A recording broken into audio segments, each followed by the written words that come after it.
Salut tout le monde, j'espère que vous allez bien et bienvenue dans cet nouvel épisode. Et comme vous voyez, je suis accompagnée de Ornella qui aura la chance de se présenter par la suite. Donc Ornella, c'est une écrivaine, c'est une jeune étudiante qui est très douée et qu'on va faire sa connaissance par la suite. Bonjour Ornella, Bonjour Sarah. est-ce que tu peux te présenter de la manière qui te définit le plus? Mais bien sûr. Alors normalement, comme tu l'as si bien dit, je suis Ornella, les Congo Ornella, et je suis une écrivaine. Je suis une danseuse, peut-être pas professionnelle, mais à l'avenir, oui, peut-être. Et je suis une étudiante en quatrième année Business School déjà, donc j'étudie en option marketing, voilà. Donc je suis une étudiante qui est Bosser, ouais. enfin, je dirais pas bosser, mais une étudiante qui est assez active. Hmm. C'est-à-dire, voilà, en dehors de mes études, j'aime bien participer à plusieurs choses, j'aime bien avoir de l'expérience dans plusieurs autres domaines, en dehors de la danse, donc voilà. Donc si on devrait me caractériser, je dirais que je suis quelqu'un de très actif. Et tu as quel âge Ornella? Eh ben, j'ai 21 ans, je suis très jeune. Elle est très jeune, que 21 ans et t'as pu faire tout ça? T'as écrit un Bien livre? sûr. Ah, félicitations! Merci, c'est très gentil. Le livre d'Ornella, c'est son premier livre, son premier et seul livre, Oui. et il s'appelle Renaître. Donc, on a ici une copie. Voilà. On va vous mettre le lien si vous voulez acheter le livre dans la description. Moi, j'ai lu le livre et je l'ai interprété à ma manière. Donc, c'est plutôt une autobiographie. La personne raconte sa vie, raconte depuis son enfance jusqu'à cet âge-là, et elle raconte les différentes difficultés, problèmes, et aussi les différents moments de joie qu'elle a pu vivre avec sa famille, avec ses proches. Donc déjà, d'abord, comment tu as eu l'idée d'écrire le livre Renaître? Bon, ce que je veux dire, c'est que étant au Maroc, parce qu'il faut savoir que je l'ai écrit étant au Maroc, donc étant au Maroc déjà depuis 2 ans, je me suis dit, bon, ok, étant assez assise émotionnellement, c'est-à-dire étant assez, comment dire, posée, étant, voilà, je veux dire, dans mon amour-propre, maintenant, je me suis dit, bon, je vais peut-être me détacher de la Ornella du Gabon. Voilà, vous comprendrez peut-être par la suite si vous m'en posez des questions. Je me suis dit, ben, comment le faire en fait? Comment pourrais-je ressortir de là? Parce que, comme on le dit, on peut pas sortir de quelque chose qui nous a peut-être impacté juste en se le disant sur un coup de tête. Donc moi j'ai eu la bonne idée d'écrire ce que je ressentais pour laisser ça derrière moi et justement évoluer. Donc c'est comme ça que je me suis dit, bah, tiens, si je pense être une nouvelle personne, si je pense être une nouvelle Ornella, ben, que je laisse celle qui était au Gabon sur un papier et tout, et peut-être inspirer d'autres à peut-être faire la même chose, à laisser celles qu'elles étaient avant pour redevenir quelqu'un d'autre.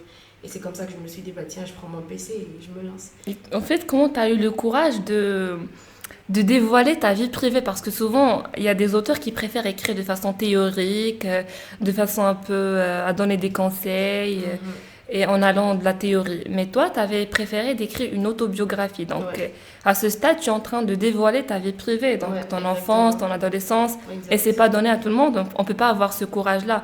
Donc, je me demande, comment est-ce que tu as pu avoir ce courage? Est-ce que il y avait un déclic pour pouvoir écrire ce livre, ou c'était plus une pensée que tu avais toujours et qu'un jour tu avais concrétisé cette idée? Déjà, non, j'ai pas eu cette idée depuis longtemps et je pensais la concrétiser, non, pas du tout. Étant une lectrice, parce que comme on dit, pour écrire, il faut beaucoup lire. Étant Ouais. une lectrice, j'ai beaucoup lu des auteurs qui se lançaient dans de l'autobiographie. Je vais par exemple prendre Camara Lai, L'Enfant Noir et tout ça. Donc du coup, il y a aussi un roman que j'ai beaucoup aimé et qui me reflète beaucoup et qui reflète aussi mon roman, c'est... comment dire? En tout cas, c'était un roman gabonais, je vais peut-être oublier le nom, si ça me revient, je vous le Ok. dirai. Donc du coup, je me suis dit, ah ben cette histoire, ça me caractérise en fait, avec peut-être certains endroits qui n'étaient pas les mêmes. Je me suis dit, ben, si d'autres l'ont fait, qu'est-ce qui me Qu'est-ce qui dérangerait en fait? ouais. Qu'est-ce qui m'empêcherait de le faire? Et puis, si on dirait peur et tout ça, non, j'ai jamais eu de peur. Je me suis dit, je vais écrire. Et surtout, je suis quelqu'un de beaucoup spirituel. Je me suis dit, si je réussis à l'écrire, si je réussis à le publier, c'est que Dieu permettra que cela se fasse. Et s'il permettra que cela se fasse, ben, il n'y aura pas de quiproquo, il n'y aura pas de problème. Donc, j'ai essayé de combiner en fait ma spiritualité à cela, en fait, à me dire que voilà, je mets Dieu devant et voilà, ça a marché. Et du coup, ça t'a pris combien de temps pour pouvoir écrire? Bon, je pense que je vais vous dire quelque chose qui choque beaucoup, mais ça m'a pris 1 mois. Parce que je Ah l'ai ouais? écrit, oui, je l'ai écrit, Uniquement? oui, 1 mois. Je l'ai écrit Waouh! en août et je l'ai terminé en septembre. c'est peut-être la publication qui m'a pris. Je l'ai publié, c'était en janvier, par là, décembre, janvier. C'est difficile le processus d'impression. Exactement. C'est pas le processus d'impression, mais le processus, en fait, voilà, d'atteindre la maison d'édition, que eux ils puissent faire une analyse et qu'ils puissent, voilà, dire... Vous payez pour ça? Effectivement. Une grande somme? C'est extrêmement cher. Ah ouais? Du coup, étant donné que j'avais vraiment cette motivation d'aller jusqu'au bout. Voilà, d'aller jusqu'au bout et de toucher d'autres filles comme moi, je me suis dit, si ça doit prendre toutes mes économies, que ça le fasse. Quitte à ce que ça puisse avoir un impact positif. Et du coup, je me suis là, je suis fan, franchement. Ah ouais. Mais c'est super. Heureuse alors. Oui, alors dis-moi, Ronelda. J'ai lu ton livre et je l'ai interprété à ma manière. Parce que déjà, quand on lit un livre, chaque personne l'interprète. Même si c'est une autobiographie et tout est clair, ça dépend de comment la personne voit les choses, sa domestication, ses croyances et tout. Donc, ce qui m'a marqué dans ton livre, c'était, premièrement, j'avais lu à maintes reprises que tu étais toujours la première de ta classe. Oui. Et du coup, depuis le primaire jusqu'au collège, je pense, tu étais toujours première et que tu bossais pour être première et ça te faisait une sorte de fierté, de satisfaction. Et quand tu es arrivée au lycée, je rappelle que c'est encore au Gabon, elle n'est pas encore au Maroc parce qu'elle est venue au Maroc pour faire ses études supérieures. Exact. Et donc, au lycée, elle est toujours au Gabon. Et là, tu avais écrit qu'au lycée, les lycéens venaient des 4 côtés de la ville. Donc, il y a plusieurs collèges, donc un seul lycée qui les réunit. Et du coup, il y avait beaucoup de concurrence. Exactement. Et il y avait un garçon avec qui c'était la bataille. Ouais. Et t'es venue deuxième, je pense. Oui, exactement. Et pourquoi tu écris dans le livre que c'était pas bien de venir en deuxième place et tu voulais toujours être en première place? Est-ce que c'est toi vraiment qui veux être toujours première ou est-ce que plutôt c'est tes parents? Alors, ce qu'il faut savoir, c'est que dans le livre, je me mets dans un contexte où, arrivé au collège, je vais faire jusqu'en première, deuxième, troisième année collège par là, où je vais pas très bien travailler parce que à cette époque, donc de la première année collège à la troisième année collège, je travaillais pas. En fait, je travaillais juste pour travailler.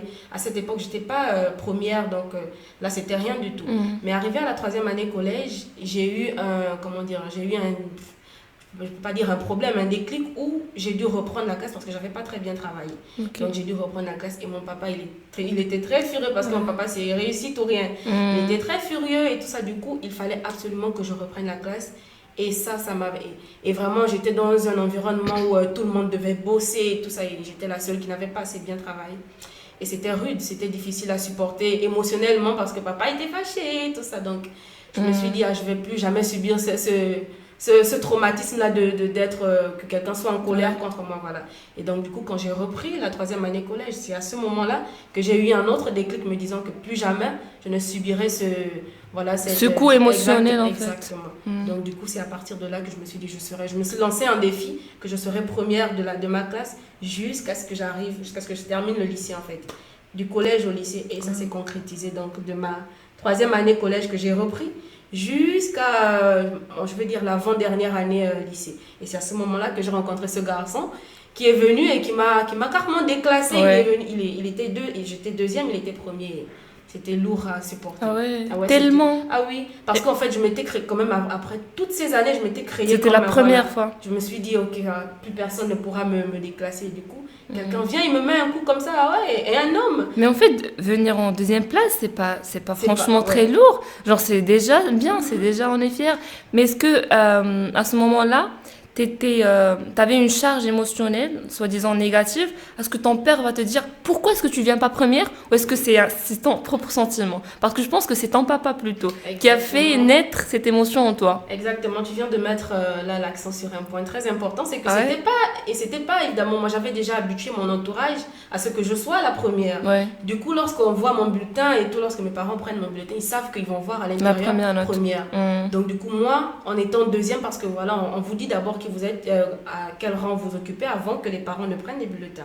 Donc du coup, ça y est, je savais que j'étais deuxième et je commençais à appréhender la réaction de mes parents.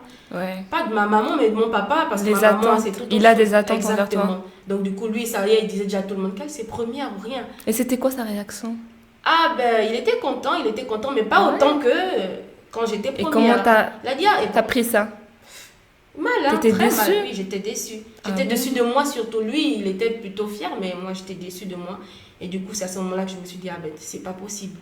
C'est pas Ah ouais, possible. là il y a un vrai problème parce que Exactement. quand les parents ils ont des attentes énormes envers Énorme, leurs enfants exactement. et que l'enfant peut-être il n'est pas capable de satisfaire leurs attentes parce que c'est pas ses propres attentes. Il Exactement, a juste à bosser, à travailler et puis à faire ce qu'il veut.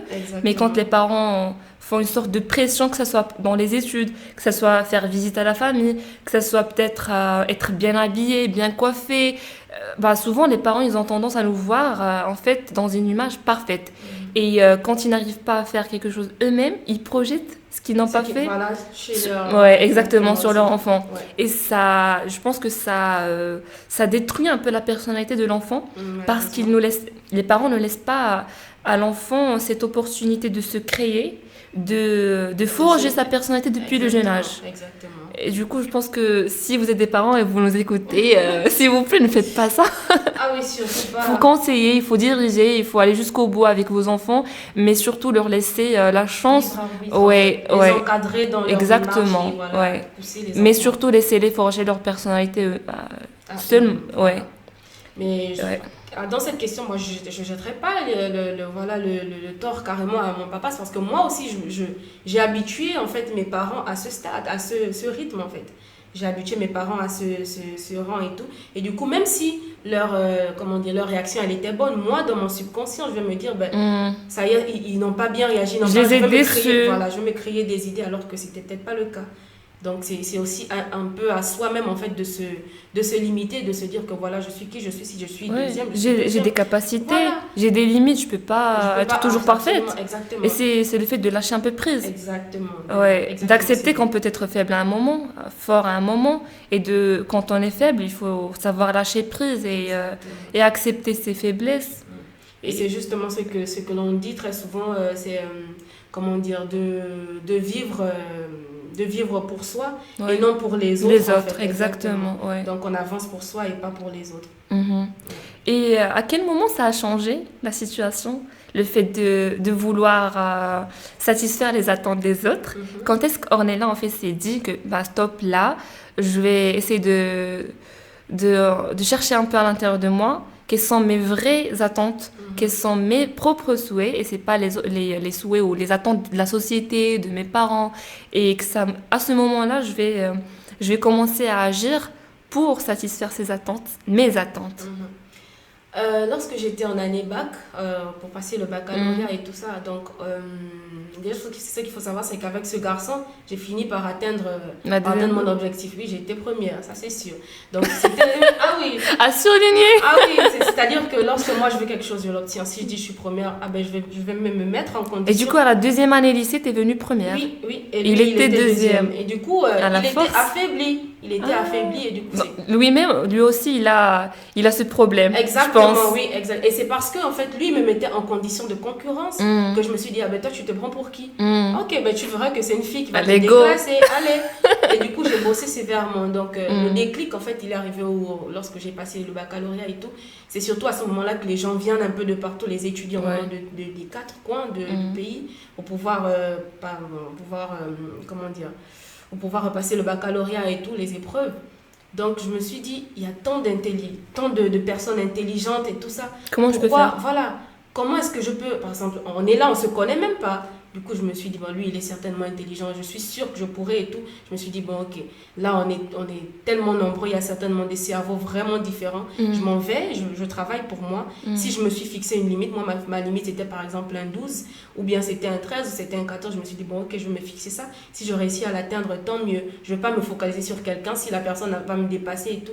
Et c'est à ce moment-là que j'ai eu un grand déclic me disant, ben, en fait, j'ai travaillé pour moi. J'ai eu mon baccalauréat avec la mention que je voulais, pas pour voir comment l'autre allait. Exactement. Voilà. Et c'est à partir de ce moment que je me suis dit, ben, pourquoi ne pas avancer comme ça? Je travaille pour moi. Si je me fixe des limites, je me fixe des limites selon moi, pas par rapport à quelqu'un d'autre. Exactement. Voilà. Donc, si je veux avoir un 12, que je puisse avoir mon 12. Si une autre personne est la 14, ben, c'est son 14 à elle. C'est-à-dire qu'elle, elle s'est fixée peut-être un 14. C'est ton rythme à toi. C'est mon rythme, Ouais, voilà. exactement. J'avance selon ce que je peux faire.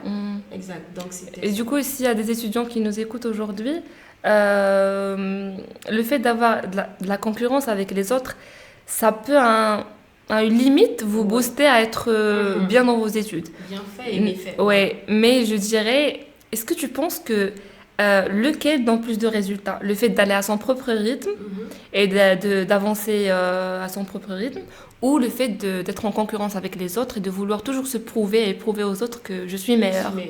Alors moi, je dirais pas qu'il faut choisir l'un ou l'autre. Moi, je dirais qu'il faut combiner les autres. Mais par rapport à ce que vous dites dans la deuxième partie, où il faut toujours vouloir être meilleur, je ne dirais pas comme ça. Je peux dire, c'est-à-dire à un moment donné, lorsqu'on décide d'être soi-même et d'avancer à son rythme, il y a un moment donné aussi où il faut sortir de sa zone de confort. Ouais. Il faut décider en fait de se dire, bon ok, cette fois-ci, je veux monter au niveau, je veux aller au niveau supérieur.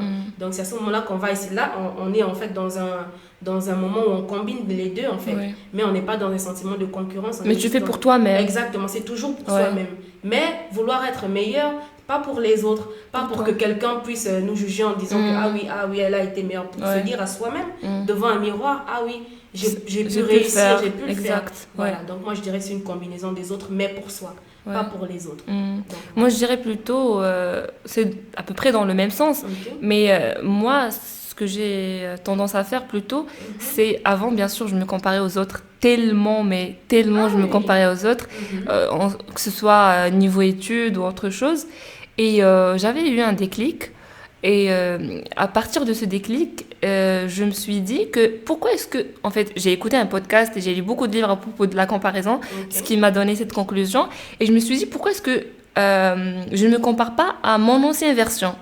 Alors, je vois que j'étais dans le point A et que je suis arrivée peut-être à un point L ou M. Donc, ça m'a fait tout un processus pour y arriver.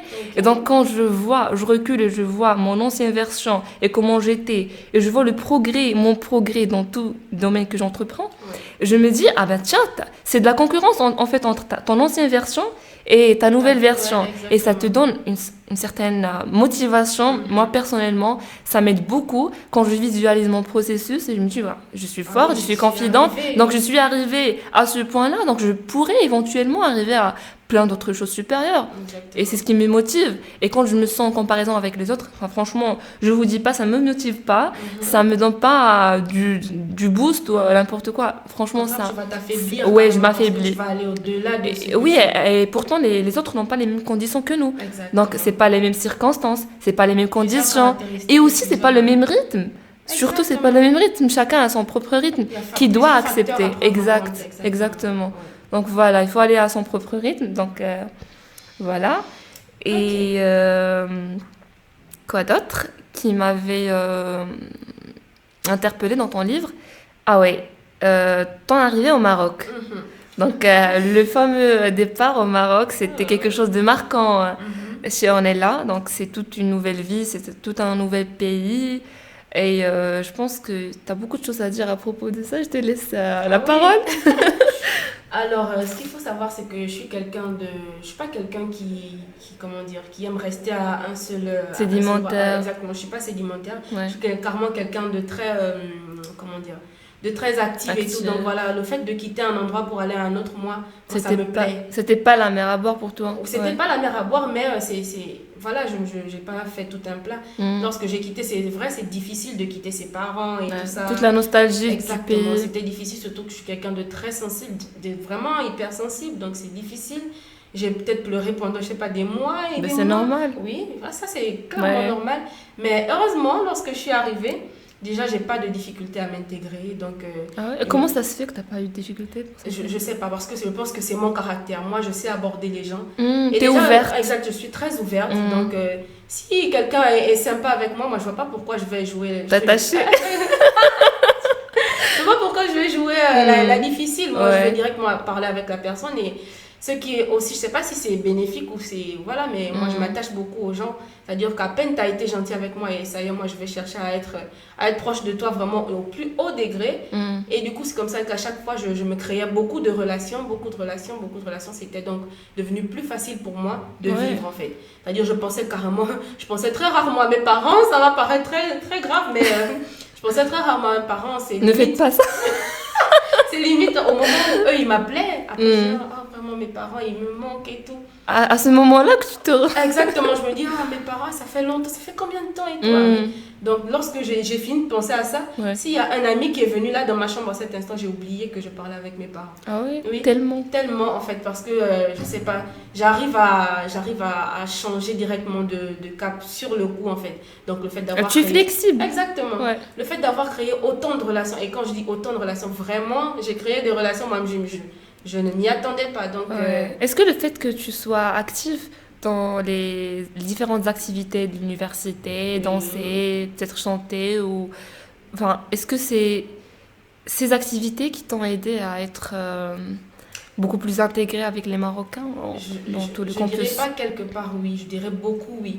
Parce que, en fait, pour les étudiants qui nous écoutent, lorsque vous êtes un étudiant et que vous venez à peine d'intégrer une université, la chose qui va vraiment vous aider à vous intégrer à proprement dit, c'est le fait d'être un peu actif. Je ne dirais pas être totalement, mais au moins d'intégrer un club ou quelque chose. Parce que ça va permettre en fait à la personne de rencontrer de nouvelles personnes. D'avoir des liens sociaux.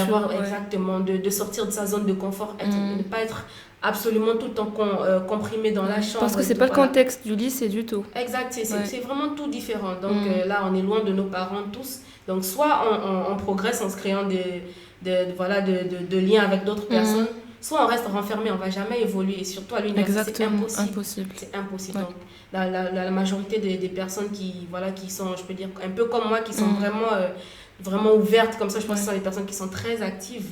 Exactement. Sarah, on a ton exemple en tout cas. Donc je veux dire, ce sont ce genre de personnes et tout ça. Donc les clubs m'ont vraiment aidé. Étant la présidente du club Afro, c'était vraiment mon premier pas. Et donc je me suis dit, c'est vraiment une amie qui m'a poussée, qui m'a dit vas-y ouvre. Et en ouvrant le club et en ayant ce genre de responsabilité, ça m'a fait devenir une toute autre personne. Avoir ce genre Dès ta première année. Exactement, première année c'était difficile, mais... bénéfique en même temps. Oui, c'était difficile, mais si on voit vraiment ce que je suis aujourd'hui, qui je suis au niveau caractère et tout ça, c'est le ça club joue un rôle, un très grand rôle. Oui. Exactement. Et énormément, je pense. Foncez. Ah oui, ne foncez vous pour les pas, activités, exactement. Les activités c'est sont très important. Les meilleurs amis à l'université. Et du coup, on est là. Tu avais parlé de ces activités, le fait d'intégrer beaucoup de clubs et d'être active. Et en même temps, il y a tes études. Tu fais de la business school. Et je vais dire quand même, tu étais littéraire. Oui, exactement. Et tu es devenue scientifique. On va dire économie. Dans un clin d'œil. Oui. Et du coup, ça a été difficile pour toi au début. Ouais. Donc, toute ta vie, tu as passé au lycée des cours littéraires. Littérature. Et du coup, d'un coup, ta comptabilité, économie, c'est dur à gérer, c'est très dur. C'était difficile. Et je me demande comment est-ce que tu as pu équilibrer, faire cette balance entre ces activités, être en même temps dans les activités, dans les liens sociaux, etc., et dans la difficulté de pouvoir assurer la réussite scolaire. Ok. Donc, du coup, moi, je dirais, comme vous avez dit, je suis quittée du niveau littéraire et tout ça pour être un peu économiste. Vous voyez, les PIB, les ceci, les Qu'est-ce que c'est que ça? Ah oui, qu'est-ce que c'est que ça vraiment? Exactement. J'étais en mode, mais où je suis en fait? Mais où est-ce que c'était difficile? Mais après, j'ai essayé un peu j'ai voulu m'adapter et après, j'ai vu les maths. Je me suis dit, ça c'est mort pour moi. J'ai voulu, il faut être sincère, j'ai voulu m'adapter. Je me suis dit, bon, ok, je vais faire des recherches PIB, c'est rien. C'est rien, oui, c'est rien. Je vois les maths, j'ai dit, non, ça c'est la surprise. Là, c'est bon, c'est mort, je vais. Et je suis encore retombée dans une sorte de déprime. Je pleurais tout le temps. Non, c'est pas possible. Et du coup, avec une personne qui voulait toujours être première, elle pense qu'elle va être dernière. Ah oui, c'était un coup, en fait, me disant que, mais comment est-ce que je vais supporter le fait de quitter d'un rang à un autre, en fait, vraiment, c'était difficile. Et comme je suis une personne, et ça, c'est quelque chose, c'est en fait, tout ces questions de motivation. Et comme je suis quelqu'un qui, en fait, je ne me mets pas de limites. C'est ça le problème, c'est que lorsqu'il y a quelque chose qui est difficile, moi, j'aime la difficulté, en fait. C'est ça le truc. Excuse-moi, est-ce que ça, à ce moment-là, quand tu avais remarqué que tu n'étais pas dans le littéraire, tu étais dans l'économie et tout, est-ce qu'à ce moment-là, tu avais pensé à ton papa et sa réaction si, par exemple, tu aurais... échoué, soi-disant ta première année. Est-ce que tu avais peur du jugement, du regard de ton papa? La réponse, elle est claire, oui. Ah oui, et surtout qu'au début, vous voyez, les parents, tu viens à peine d'arriver, les parents, ils sont chauds et ils vous appellent tout le temps et tout. En ce moment, je vous dis, mes parents, ils m'appellent une fois vous l'avez dénoncé quand même? Vous avez dit que c'était dans l'économie. Exactement, oui, et tout. Et il était déjà en mode, parce que lui, il me voyait déjà dans un cadre spécifique. Or, mon papa, il me voyait journaliste. Ouais. Lui, il va me voir voilà, en train de dire ah, bonjour, vous êtes au journal, ouais. Du coup, quand je lui dis ça, il m'a dit tu vas changer direct et tout ça. Et bien, pour changer, il fallait attendre 3 ans et tout. Donc, 3 ans. Oui. Ah ouais. Donc, c'était difficile pour moi déjà de savoir que je vais faire autre chose que ce que mon papa voulait. Et moi aussi, là, tu viens de réveiller un autre point, c'est que mon papa voulait que je sois journaliste. Alors que moi aussi, à un moment, je me suis dit, est-ce que j'ai envie d'être journaliste et tout. Alors que je me suis rendu compte que, mais qu'est-ce que je trouve dans le journalisme et tout ça. Vraiment, il y avait déjà, quand on est passionné par quelque chose, on fait des recherches, on est un peu t'étais pas dans ce sens. Et moi, j'étais rien de tout ça. Et tu voulais être quoi Justement, la question aussi que j'ai commencé à me poser à ce moment, mais ne me dis pas businesswoman. Ben non, en fait. Qu'est-ce que je veux devenir moi? Je ne savais rien du tout de ce que je voulais devenir. Et je n'avais aucune perspective. C'est là le problème. Exactement. Ne te laisse pas en fait décider ce que tu veux faire, ce que tu veux être. Du coup, on m'avait déjà dit, tu vas être journaliste. Donc, je n'ai jamais eu d'autres choix, voilà. Je me suis jamais dit, bon, ok, je vais essayer de voir là. Non. Moi, c'était carré, journalisme. T'es limité à... Exactement. Ouais. Je savais même pas ce que les autres voilà. Est-ce que par hasard, ça serait pas le rêve de ton père pendant son enfance? Peut-être. Peut-être, certainement. Parce que mon papa, il aime beaucoup voir les gens à la télé, il aime voir la prestance, il aime l'éloquence. Bah, c'est sûrement. Ouais, c'est sûr. Il aime l'éloquence. Quand il voit quelqu'un éloquent, il est fier. Donc, du coup... il voulait quelque part être fier de sa journaliste. Exactement. Il me voyait beaucoup dans ce carré parce que je parle beaucoup déjà. Donc, du coup, il me voyait en train de donner tout un journal télévisé et tout, en train de se présenter. Exactement. Donc, c'était ça un peu. Donc, du coup, je me suis dit, ok, je sais même pas ce que je veux faire, qu'est-ce que je veux et tout. Bon, je suis là, je suis en business school, qu'est-ce que je vais faire? Je suis déjà là, je continue. Et c'est à ce moment-là que je me suis dit, je vais quand même pas être dernière, c'est pas possible. C'est pas possible, je pourrais pas supporter ça. À la limite, je vais peut-être me faire du mal et tout ça. Vas-y, t'es là, tu vas pas baisser les bras, tu vas pas aller chercher. Les choses sont imposées, faut faire avec. C'est ça. Et puis moi, je remets tout dans la question de la spiritualité. Donc à ce moment-là, je me suis dit, si jamais je ne devais pas être là, Dieu n'aurait jamais permis que je sois là. Si je suis là, il veut quelque chose en fait derrière. Et c'est à ce moment-là que je me suis dit, vas-y, motivation, motive-toi. Et j'ai commencé à bosser dur. J'ai bossé dur, et quand je dis j'ai bossé dur, j'ai bossé. Vraiment, ma première année, c'était dur, mais j'ai bossé dur quand même. Et en parallèle, tu avais tes activités universitaires. Exactement. Du coup, comment tu as fait pour l'équilibre? Question de motivation. Entre la danse que j'aimais et mes études, je voulais pas exceller, mais je voulais quand même avoir un bon stade. Donc, c'est question de motivation. Exactement. Tout est question de motivation. Discipline. Discipline aussi, oui. Il faut savoir aussi être discipliné soi-même. Se dire, bon, ok, là, j'ai un moment pour ça et j'ai un moment pour cela et tout. Et voilà. Ouais. Donc, j'avais un moment pour mes études et j'avais un moment pour ma danse et tout. Donc, je me rappelle quelque chose que tu as écrit sur ton livre. Je me rappelle plus de la phrase exactement, mais c'était dans le sens où tu étais partie à un festival ou une fête et que tu avais des trucs à faire pour tes études. Et tu avais écrit quand j'étais... alors, c'était quoi? Quand je travaillais, j'étais dans mon travail. Et quand j'étais à la fête, je profitais au maximum, même si je savais que j'allais terminer mes études après. Mais je profitais, j'étais présente dans le moment présent. Exactement. Et ça, c'est pas donné à tout le monde. Toujours on a tendance, même quand on est en train de manger avec la famille, on a tendance à réfléchir à nos projets. Je dois faire ça, je dois faire ça, je dois faire ça. Et on n'est pas ancré dans le moment présent. Exactement. Il y a un très livre qui est intéressant, qui s'appelle, je sais pas, est-ce que tu le connais, Le pouvoir du moment présent. Je ne me rappelle plus de l'auteur, mais je ne l'ai pas encore terminé, mais c'est un livre très très intéressant qui montre comment est-ce que la personne apprendra à être ancrée dans le moment présent et de jouir de ce moment et de ne pas penser au futur projet, à ce qu'il va faire après 5 minutes, tu vois. Et c'est pas donné, je pense que c'est pas donné à tout le monde. Ah non, je pense pas. Moi, je pense que c'est quelque chose aussi que j'aime bien chez moi, c'est que lorsque je vis quelque chose, bien lorsque je suis avec quelqu'un, je vis le moment présent, en fait, j'oublie toute autre chose. Exactement. Donc si je suis dans mes études, si je suis en train d'étudier, je me déconnecte de tout. Je me déconnecte de tout. Et même si je suis avec, parfois, il arrive des moments où j'étudie, mais je suis avec mon téléphone. C'est à peine, en fait, je sais pas, c'est comme si mon cerveau me rappelait que tu es en train d'étudier, concentre-toi. Donc, en mode, je travaille. Si je travaille. Si je suis dans une fête, je suis dans la fête. C'est-à-dire que je danse, J'oublie même que je suis une étudiante, je danse. Bah, très bien. Moi, en Voilà, fait, je me déconnecte. moi, je me retrouve dans des situations où je suis en train de bosser pour, par exemple, un examen. Et j'entre, je prends mon téléphone juste pour faire une petite recherche. Mhm.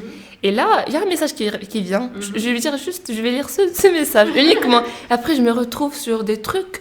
Il y a une trentaine de minutes que je suis en train de scroller sur mon téléphone et que je me rends même pas compte. Oui, non, ça nous arrive à tous. Ouais. Ça nous arrive à tous, mais ça, c'est, je peux dire, c'est vraiment dans la plupart des cas, c'est vraiment très rare chez moi. Où je prends mon téléphone, au lieu de faire un truc, par exemple, quand moi je suis en cours, il y a des moments où ton téléphone sonne, tu regardes et tout. Ouais. Il y a des C'est à personnes peine- qui le mettent au silencieux, Voilà, il y en a carrément. qui, oui. Ouais. Moi, je fais ça, je regarde et je pose le téléphone parce que je sais que je suis en cours. C'est comme si en une seconde, mon cerveau se déconnecte et après, une autre partie de mon cerveau me rappelle que hey, t'es en cours. Ok. Allez, vas-y, reprends. Bah, Des c'est trucs très comme ça, bien, oui. c'est pas donné à tout le monde. Pour moi, c'est pas donné en tout cas. C'est sûr. Alors, il y a une fameuse question que j'aime poser toujours à mes invités. Mhm. C'est la petite Ornella, qu'est-ce qu'elle voudrait de l'Ornella l'adulte? Si, par exemple, tu étais en contact avec ton enfant intérieur, la petite Ornella, est-ce qu'elle aura des souhaits, des demandes par rapport à l'Ornella l'adulte? Ok.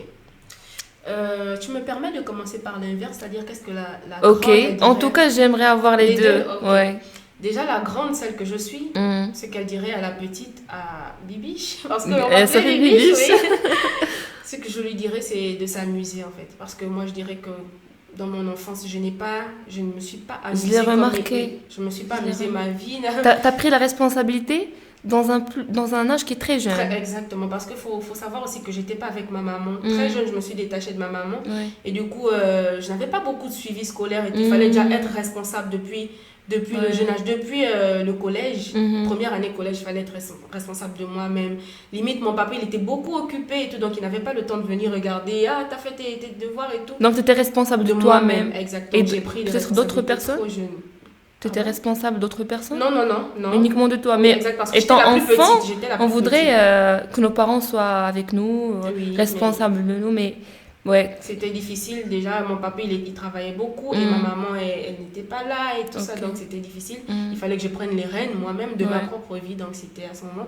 Et du coup je me suis amusée très rarement, à peine je jouais un peu et tout. Mm. Après il faut se rappeler soi-même que là, tu dois étudier, t'as pas quelqu'un sur ton dos pour te dire ah tu dois aller étudier Ouais. et tout.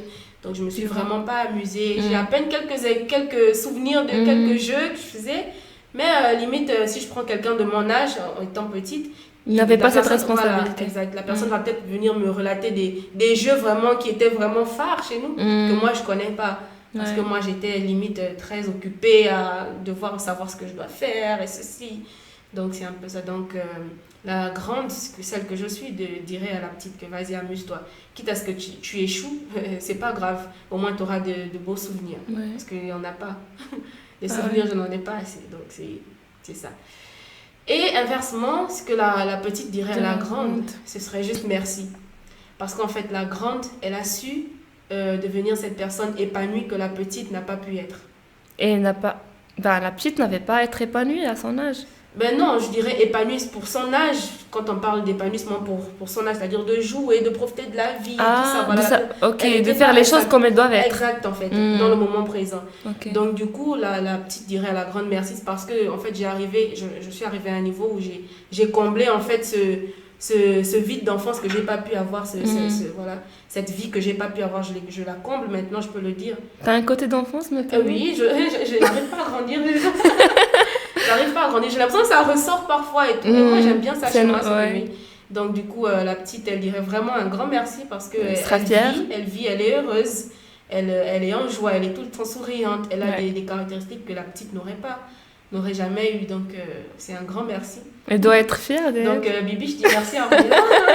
Donc, voilà, une grande fierté aussi. Tu l'as évoqué, donc elle est fière. Parce qu'aujourd'hui, j'arrive à faire des choses que j'aurais jamais pensé faire auparavant. J'aurais jamais pu, comment dire, déjà pour la danse, j'aurais jamais pensé. Vraiment, ça c'est une persévérance pure. Ah Si ouais. vous voyez comment je dansais avant, c'était grave.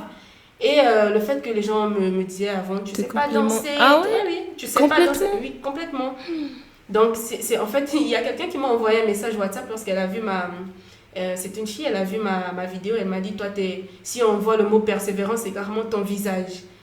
Pourquoi? C'est-à-dire parce que en fait, j'ai eu une persévérance grave en fait. Si on voit l'avant, celle qui dansait avant, là qui dansait. Et maintenant, en fait, on voit, j'aurais pu abandonner, hein. Ouais. J'aurais pu abandonner, mais les commentaires négatifs, il y en a partout. Ah oui, exactement. Il y en a partout. Et il faut savoir aussi bien prendre les commentaires négatifs. C'est-à-dire lorsqu'on te lance un commentaire négatif, il faut savoir rebondir là-dessus. C'est-à-dire à cause de ton commentaire, regarde ce que je veux devenir. Exactement. C'est comme ça va te faire une sorte de motivation. C'est ça ma motivation. En fait. C'est-à-dire lorsque quelqu'un me balance quelque chose qui ne me plaît pas, lorsque quelqu'un me dit, ah, toi, t'es moche, même si on ne me l'a jamais dit, mais quelqu'un peut me dire, par exemple... Je te montrerai comment je suis belle. Ah ouais. Lorsque, par exemple, quelqu'un peut me dire, ah, t'as quoi, n'est pas, je lui dis, ah oui, ok. Merci, c'est ton avis. Merci, c'est toi qui vois. Exact. Et voilà, j'essaie de rebondir sur des choses comme ça. Si quelqu'un me dit, tu sais pas danser, et moi, je veux savoir danser, je vais dire, ok, je vais te montrer. Je vais te montrer. Regarde, voilà, c'est comme ça, moi, je marche comme ça. Tu veux me faire du mal, je vais te montrer que tu vas te faire du mal à toi-même parce que je vais réussir et ça va te faire du mal.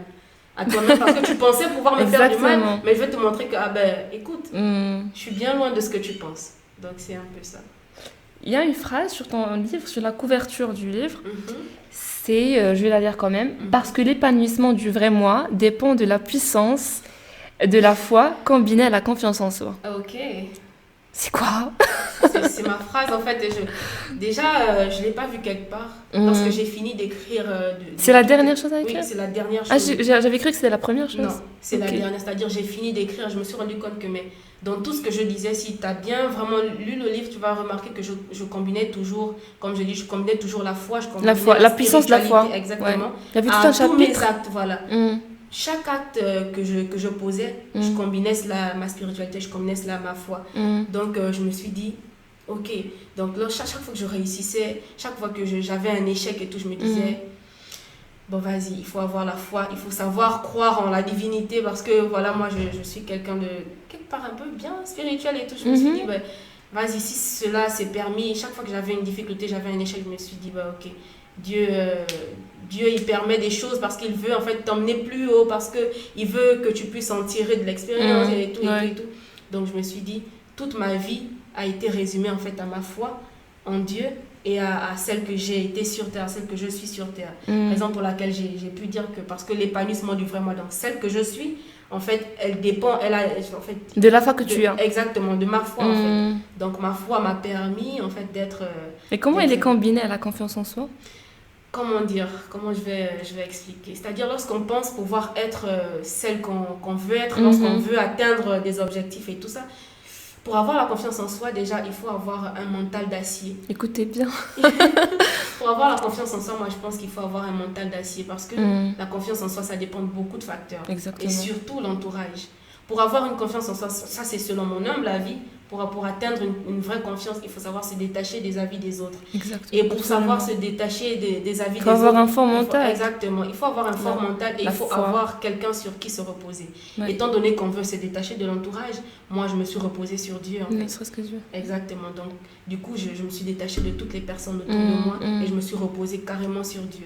Raison pour laquelle je combine en fait ma confiance en moi que j'ai pu atteindre à Dieu en fait, parce que c'est sur lui que je me suis reposée. Chaque fois que je voulais par exemple me dire que ok, avoir cette ferme conviction d'estime de soi, par exemple que je suis belle, voilà, je disais à Dieu que vas-y, montre-moi vas-y, aide-moi à me le dire et tout ça.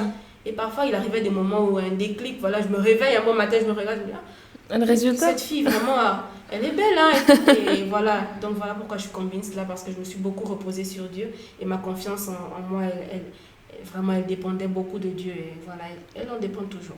Donc voilà. Très bien. Si tu devrais donner un ou deux conseils aux personnes qui nous regardent en relation avec ce que tu as écrit dans ton livre, Confiance en soi, la puissance de la foi et tout ça, c'est quoi ces conseils? Puissance de la foi, là ça va dépendre vraiment de tout un chacun parce que déjà la culture religieuse et ceci, voilà, ce n'est pas donné à tout le monde. Tout le monde n'est pas dans ce... Donc je vais peut-être laisser cela de côté. Mais question de l'épanouissement, confiance en soi, moi je dirais juste, comme je l'ai dit auparavant, c'est juste de se détacher du monde autour. Parce que comme je l'ai dit, je le disais à certains amis un jour, c'est on ne vit pas pour la société. On vit pour nous-mêmes. Voilà, on vit pour nous-mêmes et on ne vit pas pour la société, mais on vit avec la société. Exactement. C'est le pour et avec qui Là, cette phrase, j'adore. Voilà. On vit pas pour la société, mais on vit avec la société. Voilà. Donc, il faut faire avec, mais ne pas être pour eux, en fait. pour Il ne eux. faut pas satisfaire des gens. Ouais. On vit avec eux, c'est-à-dire qu'ils vont donner notre avis, ils vont donner leur avis sur nous, en fait, et tout. Maintenant, la vie, on le prend ou on le laisse et tout ça. Voilà, on crée voilà, tout un bocal où on prend ce qui est positif, ce qui peut nous aider à évoluer et tout. Donc, on vit avec, mais on ne vit pas pour. C'est-à-dire que ce n'est pas parce qu'ils nous ont dit X ou Y chose qu'on va se dire, ok, je vais changer cela. Inclus les parents aussi. C'est une sorte l'entourage, de... c'est tout ça en fait. Voilà, je vais pas, c'est pas parce qu'on m'a dit X ou Y, je vais essayer de changer pour plaire à telle ou telle personne. Non. Peut-être que je vais essayer de comprendre pourquoi il veut ça. Peut-être qu'il a peur pour toi ou pour lui, ça, il a passé une mauvaise expérience par rapport à ça, il veut juste te conseiller. Donc c'est important de communiquer avec ses parents. Pourquoi est-ce que papa ou maman, pourquoi est-ce que tu veux que je fasse ça? Pourquoi est-ce que tu veux que je sois première? S'il te communique déjà les raisons, tu auras un certain confort émotionnel et mental. Déjà tu connais les raisons, t'as pas de la pression, t'es pas en fait emprisonné avec les attentes de tes parents. Donc il vaut mieux communiquer avec eux. Et je pense que ça va donner beaucoup de résultats. Merci Sarah, c'est un très bon conseil que tu viens de me donner là. Ah oui. Discuter avec les parents. Exactement, et tout ça, ouais. L'entourage. Il faut en fait oser. Il faut oser parce que parler avec les parents à propos des sujets qui sont un peu, je dirais pas tabous, mais je dirais un peu sensibles. Exactement. T'as peur de blâmer l'autre et t'as peur d'être dans le rejet de responsabilité ou de la non-satisfaction de ses attentes.